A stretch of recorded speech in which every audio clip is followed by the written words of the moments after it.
Bonjour à tous, cette deuxième vidéo pour vous présenter les risques liés à un semis précoce, notamment le risque régras et le risque puceron. Il y a deux principales contraintes qui sont liées au semis précoce, c'est comment gérer la pression en régras et comment gérer les ravageurs d'automne comme les pucerons ou les cicadelles qui vont être porteurs de virose. La meilleure solution est le désherbage en prélevé. Pour cela, vous pouvez utiliser une spécialité à base de prosulfocarbe en association avec du DFF. Le DFF va venir régulariser l'efficacité du prosulfocarbe. Si vous avez des questions par rapport aux doses à employer, vous pouvez vous référer au message ABDD du 10 octobre. L'idéal est d'appliquer cette association dans les 3 jours qui suivent le semis. Et c'est ce que font en ce moment les agriculteurs qui ont commencé à semer.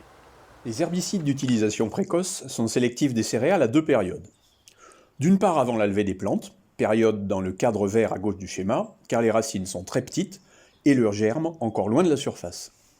D'autre part, lorsque les plantes ont une feuille développée, période dans le cadre bleu à droite du schéma, les racines plongent alors loin de la surface et les feuilles sont capables de détoxiquer l'herbicide éventuellement absorbé, à condition bien sûr qu'elles soient en croissance. Entre les deux, il y a assez de racines pour absorber de l'herbicide et pas assez de feuilles pour le détoxiquer. On préférera s'abstenir. Une des grandes inquiétudes de ces désherbages précoces est la crainte de recevoir de fortes pluies qui feraient descendre l'herbicide.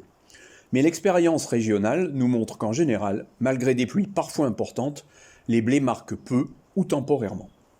Aussi, si vous craignez le régras, faites tout pour désherber juste après le semis. Si vous utilisez du prosulfocarbe, petit rappel sur la réglementation, il est interdit d'utiliser du prosulfocarbe si vous vous trouvez à moins de 500 mètres d'une culture qui a à fruits non récoltés. C'est le cas en ce moment des oliviers ou encore des pommiers. Si vous vous trouvez par contre entre 500 et 1000 mètres d'une culture de ce type-là, dans ce cas-là, vous pouvez intervenir, mais seulement avant 9h du matin ou après 18h. Et l'usage de buses antidérive est obligatoire. Si vous ne pouvez pas utiliser du prosulfocarbe parce que vous êtes dans ce contexte-là de réglementation, dans ce cas-là, vous pouvez utiliser une spécialité à base de chlortoluron, soit solo à 1500 g, soit du chlortoluron associé à du DFF ou de la pendiméthaline. Le deuxième risque, c'est les pucerons qui vont transmettre l'AJNO. Ce risque est effectivement plus important quand vous semez tôt. Cependant, il est annoncé du froid jusqu'à fin octobre. Les pucerons, ils sont frileux. En dessous de 12 degrés, ils vont être peu mobiles. Ainsi, si vous semez aujourd'hui, le risque ne sera a priori pas plus grand que si vous semez dans 2 semaines.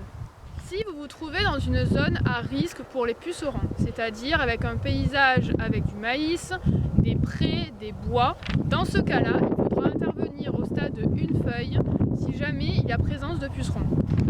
Cela fera l'objet d'une prochaine vidéo. N'hésitez pas à nous contacter par mail ou par téléphone pour nous faire vos remarques, vos critiques éventuellement, nous poser des questions ou nous suggérer des thèmes pour nos prochaines vidéos. À bientôt!